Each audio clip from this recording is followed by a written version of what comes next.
नमस्कार। हमारे आज के इस वीडियो में आप सभी का स्वागत है। मैं हूं अजय चौहान। ऋषि मुनियों को लेकर के मैंने कुछ वीडियोस बनाए थे और उनमें काफ़ी सारे कमेंट्स भी आए और लोगों ने सराहा, लेकिन कुछ कमेंट्स ऐसे थे जो उस बात को विश्वास नहीं कर रहे थे कि क्या ऋषि मुनि अदृश्य भी हो सकते हैं। तो मैंने उसमें उदाहरण भी दिए और कुछ रेफरेंस भी दिए, लेकिन कई लोगों को उसमें विश्वास नहीं हुआ। तो मैं उनसे ये कहना चाहता हूँ कि यदि आप लोग पढ़ने की आदत डालेंगे, अपने प्राचीन ग्रंथों को, वर्तमान में जो ऋषि मुनि हैं उनके लेखक को पढ़ना चाहेंगे आप, तो ही आपको असली ज्ञान पता चलेगा। क्योंकि आप एक वीडियो को सुनेंगे, दूसरे को सुनेंगे, तीसरे को सुनेंगे तो सबके अलग अलग व्यूज़ होंगे, लेकिन ज़्यादातर लोगों को मैंने ये देखा कि लोग पढ़ते नहीं। बड़े बड़े पॉडकास्ट वगैरह भी मैंने सुने हैं, कई प्रसिद्ध लोगों के सुने, तो उन्होंने, कई लोगों ने मनगढ़ंत कहानियाँ भी गढ़ी है। तो कुछ, क्योंकि जब आप पढ़ते हैं या जब मैं पढ़ता हूँ तो कई बार मुझे ऐसा लगता है कि हो सकता है कि ये झूठ बोल रहे हो। तो जब हम उन रेफरेंस को जाते हैं, पढ़ते हैं, अगर आप नेट पर देखेंगे तो आपको नेट पर सब चीज़ें अवेलेबल नहीं हैं, क्योंकि कुछ पुस्तक लेखक जो लोग हैं, ऋषि मुनि जो है, कुछ महात्मा अच्छे लोग भी हैं जो लिखते हैं इन चीज़ों को, लेकिन उनकी पुस्तकें इतनी छपती नहीं है या प्रकाशित नहीं होती, या फिर वो बिकती नहीं है ज़्यादा, क्योंकि वो इतने प्रसिद्ध नहीं होते, आम लोगों के बीच में नहीं आते, या फिर उनके पास उतना पैसा नहीं होता कि वो खर्च कर सके, प्रचार कर सके। या फिर पब्लिशर जो होते हैं वो भी पुस्तकें जब छापते हैं तो वो ये देखते हैं कि मुझे इससे लाभ होगा या नहीं। यानी कि यदि कोई 200 पेज की किताब होती है, उसको यदि कोई पब्लिशर छापेगा तो ये सोचेगा कि मुझे इसमें कितना लाभ मिलेगा और मेरे को इसमें कितने दिन तक मैं इसको डंप करके रखूँगा, ये बिकेगी भी कि नहीं बिकेगी। तो इस चक्कर में वो परेशान होते हैं, तो वो कई रेफरेंस हमारे सामने नहीं आ पाते। लेकिन कई ऋषि मुनि ऐसे हैं जो, या कुछ वर्तमान के लोग हैं, या 100 वर्ष पहले तक भी कुछ हुआ करते थे, तो वो लोग वो लिखते नहीं थे, या फिर वो जो उनके कुछ अनुयायी होते थे या कुछ उनसे मिलने गए पत्रकार या कुछ, तो वो अपने, अगर उनसे पूछ करके या उनके इंटरव्यू वगैरह लेकर के यदि वो कुछ लिखते हैं तो वो फिर कुछ तो उसमें जोड़ देते हैं एक्स्ट्रा अपने तरीके से, या फिर वो जो सोचते हैं कुछ भी लिख देते हैं। लेकिन जो भी हो, तो लोगों का ये कहना है, रिएक्शन है कि क्या ऐसा संभव है कि यदि चीन की सीमा में प्रवेश करते हैं हमारे ऋषि मुनि। अब क्योंकि कैलाश पर्वत, अगर हम अभी उदाहरण देखें तो कैलाश पर्वत भारत की सीमा में नहीं है इस वक्त। हाँ ठीक है कि वो आज़ादी के पहले तक या उसके कभी रहा होगा भारत की सीमा में 100, 150, 200 वर्ष पहले तक, लेकिन आज नहीं है। लेकिन आज भी अदृश्य ऋषि मुनि वहाँ पर जाते हैं, प्रवेश करते हैं वहाँ पर, और वहाँ तपस्या में लीन रहते हैं, और फिर 2 दिन, 10 दिन, 15 दिन, जो भी उनका समय होता है, 6 महीने, साल, 2 साल, जो भी है, तो वो उसके बाद फिर वापस आते हैं। तो क्या उनको पासपोर्ट लगता है, वीज़ा लगता है, क्या वो परमिशन लेके जाते हैं? तो ये ऐसी बहुत सी बातें हैं। तो जो मैंने बताने का प्रयास किया उसमें अधिकतर हालांकि लोग सहमत हैं। तो हो सकता है कि वो, उन्होंने पढ़ा होगा, देखा होगा, या फिर उस पर उन्होंने विश्वास किया। लेकिन बहुत से लोग हैं जो विश्वास नहीं किया। हालांकि ठीक है कि उन्होंने विश्वास नहीं किया, लेकिन इसका क्रॉस चेक भी होना चाहिए। तो अब मुझे ये रेफरेंस कहाँ से मिलते हैं और मैं कैसे उसको पता करता हूँ? तो मैंने, ठीक है कि मैंने कुछ ऋषि मुनियों से इस बारे में डायरेक्ट बात की, लेकिन सबसे संभव नहीं है। और इतना, और ये भी मैं आप लोगों को बता दूं कि सारे ही ऋषि मुनि ऐसे करते हो, जो तपस्या के लिए जाते हो तो वो सभी वहाँ पहुँच जाते हो, सभी अदृश्य हो जाते हो, ऐसा भी संभव नहीं है। लेकिन हाँ, ये बात तय है कि यदि अगर मैं कहूँ कि सिर्फ हिमालय के अलावा या तिब्बत के अलावा, अगर मैं कहूँ कि अफ़गानिस्तान की पहाड़ियों में, या फिर हम कहें कि यूक्रेन, इज़राइल और ईरान, इराक, और वहाँ पर भी जो पहाड़ी क्षेत्र है, वहाँ पर भी यदि आज भी कुछ ऋषि मुनि हैं, तो इसमें चौंकने वाली बात नहीं है, क्योंकि ऐसे रेफरेंस हमारे पुराणों में भी मिलते हैं। अगर आप हमारे पुराणों में देखेंगे, या कुछ रामायण में भी पढ़ेंगे, महाभारत में भी पढ़ेंगे, तो एक उदाहरण के तौर पर अगर मैं आपको बताऊं कि एक रामायण में उल्लेख आता है कि सुग्रीव की वानर सेना जब जाती है तो वो कैस्पियन सागर है, कैस्पियन सी, पश्चिम की तरफ अगर जाएंगे, कैस्पियन सी में पश्चिम दक्षिण की दिशा में अगर आप जाएंगे तो वहाँ पर सागर के बिल्कुल तट पर, कैस्पियन सी यानी कि कश्यप ऋषि सागर के तट पर, वहाँ पर एक मंदिर है जो अग्नि देवता का मंदिर है।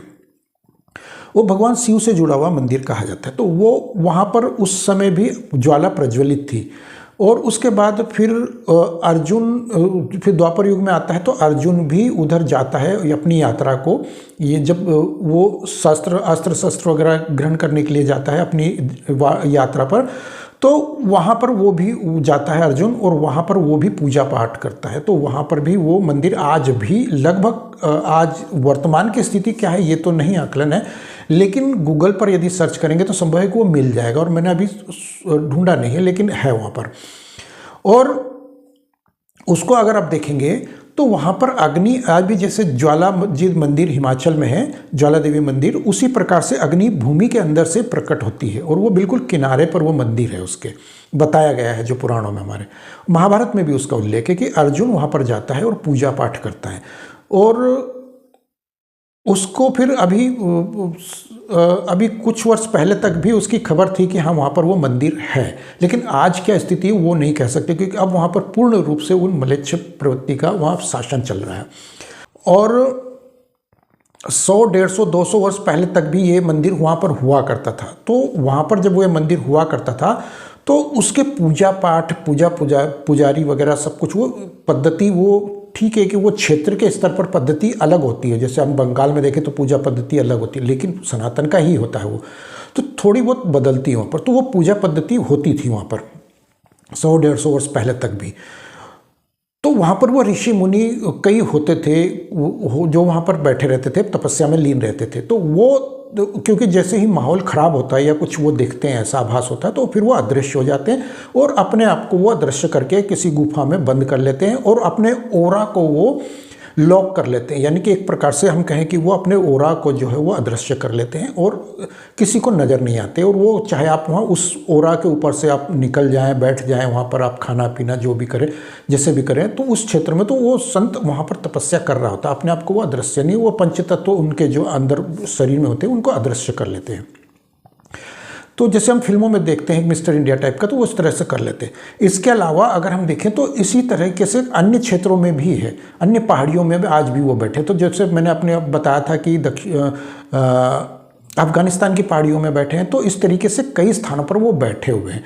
चाहे वहाँ पर वो बम कितने भी बरस रहे हों, लेकिन उन्हें वो असर नहीं होता, क्योंकि वो अपने ओरा को वो लॉक कर लेते हैं, बंद कर लेते हैं उस प्रकार से। जैसे कि हम अब एक उदाहरण देखें कि अभी अफगानिस्तान की पहाड़ियों में अमेरिका के सैनिक जब एक गुफा के अंदर घुसे, तो वहाँ पर इनको एक प्राचीन विमान मिला था, महाभारत के समय का जो बताया जाता है, एक विमान अंदर रखा हुआ मिला। तो जब वो सैनिक उसके पास गए तो वो गायब हो जाते थे, या फिर वो वहाँ पर वो पता नहीं, वो मिलते नहीं थे वो सैनिक उनको, या जो भी उनका वो रहा हो। खबर अगर आप देखेंगे तो नेट पे अवेलेबल है, वो उस गुफा का चित्र भी अवेलेबल है और उसके बारे में खबरें बहुत सारी अवेलेबल है। तो बहुत वायरल भी हुए थे वीडियो उस टाइम के। तो क्योंकि उनको जो एक ओरा बना करके उनको या लॉक कर दिया जाता है, जैसे आज हम कहते हैं कि वो पासवर्ड वगैरह होता है, तो कुछ इस तरह के पासवर्ड देके उनको सुरक्षित किया जाता था। तो संभव है कि उसको कोई खोल नहीं पाया और उसके बाद फिर वो आगे कहानी चली गई। तो इसी प्रकार से वो संत ऋषि मुनि आज भी उन पहाड़ी क्षेत्रों में या अन्य प्रकार के जितने भी तालाब या बड़े प्राचीन मंदिर या क्षेत्र है, वहाँ पर वो कहीं ना कहीं बैठे हुए होते हैं इस प्रकार से।